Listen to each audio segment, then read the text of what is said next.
grupo.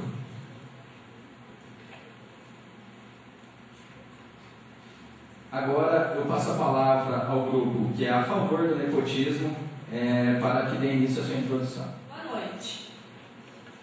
Nesse pequeno espaço de tempo que temos para nos falar, achamos de grande importância traçar algumas considerações a respeito da nossa concepção do termo nepotismo, que devem estar em suas mentes no transcorrer deste debate. A falta de estudos aprofundados acerca do tema certamente dificulta a tarefa de se alcançar um conceito preciso do termo nepotismo e abre espaço para que a seu respeito sejam feitas considerações imprecisas e sem qualquer rigor científico. Um grave exemplo disso é a significação dada pelo senso comum ao tema, influenciado em grande parte pela mídia de nosso país, que se mostra altamente sensacionalista, associando nepotismo à corrupção e à imoralidade. Por meio dessa visão equivocada, eleva-se o nepotismo à condição de um dos maiores causadores, se não o único, de todos os males que assolam a administração pública brasileira, que figura completo absurdo. Não é permitido ao operador do direito fundamentar a construção da justiça na frágil alvenaria do senso comum, inúmeras vezes manipulado criminosamente por interesses político-partidários desvinculados da ética e da moral. Durante nossa preparação para o presente debate, deparamos com o conceito de nepotismo que, justamente por se tratar de uma significação jurídica do termo, reputamos de tremenda importância e o acatamos como alicerce de todo o nosso estudo. Trata-se do conceito apresentado pela Resolução número 7 de 2005 do Conselho Nacional de Justiça, que, em seu artigo 2º, define o nepotismo como o exercício de cargos de provimento em comissão ou de função gratificada por cônjuge, companheiro ou parente em linha reta, colateral ou por afinidade, até o 3º grau. Assinala-se que, a confrontar a concepção apresentada pelo senso comum acerca do tema, concepção essa manipulada pela mídia, com o conceito jurídico de nepotismo, exarado pelo Conselho Nacional de Justiça, na Resolução número 7 de 2005, que proíbe sua prática no âmbito do Poder Judiciário, verifica-se que, em momento algum, coloca a corrupção ou outra qualificadora do gênero como elemento intrínseco ao nepotismo. Longe disso, assevera configurar nepotismo a simples contratação de parentes para o exercício de cargos comissionados. Assim, tendo em vista a significação por último apresentada, nos posicionamos como defensores do nepotismo, pois, dessa forma, estaremos protegendo a liberdade de se contratar parentes para exercer cargos de livre provimento e exoneração, desde que possuam capacidade técnica para desempenhar as funções inerentes ao cargo, e que a contratação seja motivada nesse sentido. Por fim, cumpre salientar, como adiante será demonstrado, que essa liberdade de contratação está plenamente pautada na autonomia administrativa dos entes políticos e não fere nenhum dos princípios informadores da administração pública brasileira. Ademais, a vedação da liberdade de contratar parentes é prejudicial, pois desrespeita vários princípios constitucionais de suma importância, tais como o princípio da dignidade da pessoa humana, o princípio do livre exercício de qualquer trabalho e emprego, desde que atendidas as qualificações profissionais exigidas, e o princípio da presunção de inocência.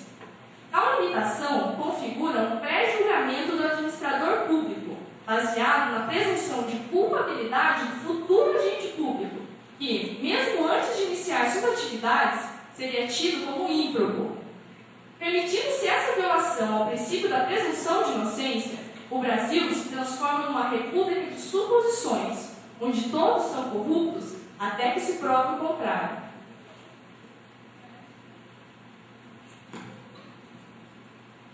Passo a palavra agora ao segundo grupo contra o nepotismo.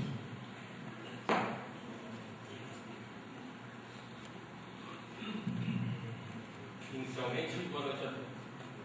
O tema dessa noite, como todos já sabem, é o nepotismo.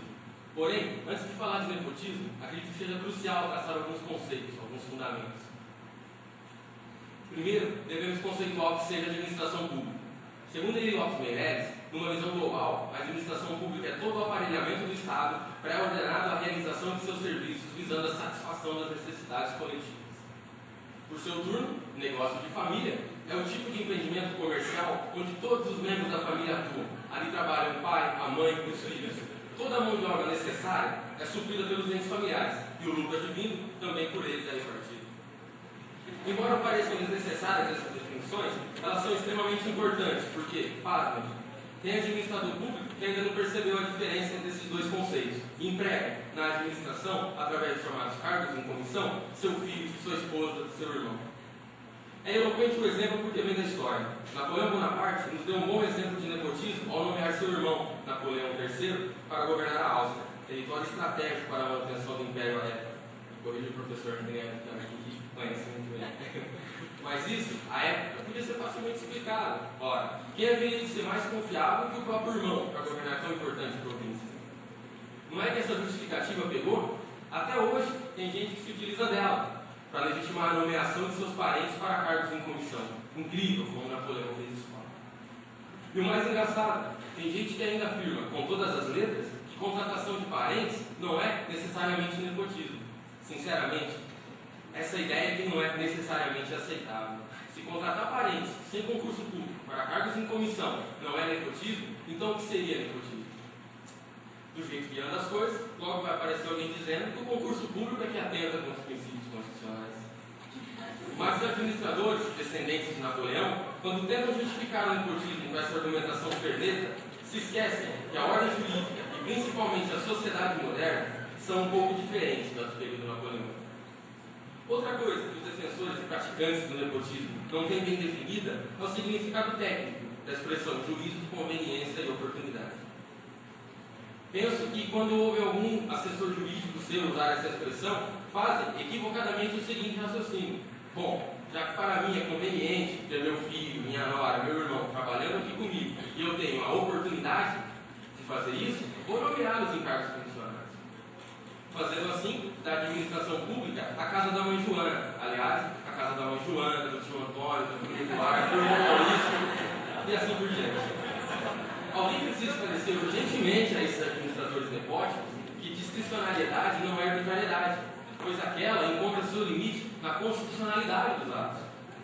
Na expressão do professor Eduardo Apio, discricionariedade não é e não pode ser um cheque em branco, onde o administrador preenche da maneira como melhor interessar. Assim, a realidade da administração pública brasileira, usando uma expressão doutrinária, é a dos condomínios de contra-cheques. Famílias inteiras que se julgam de sangue azul enriquecem imoral e inconstitucionalmente às custas do erário público, sob o pretexto de confiabilidade.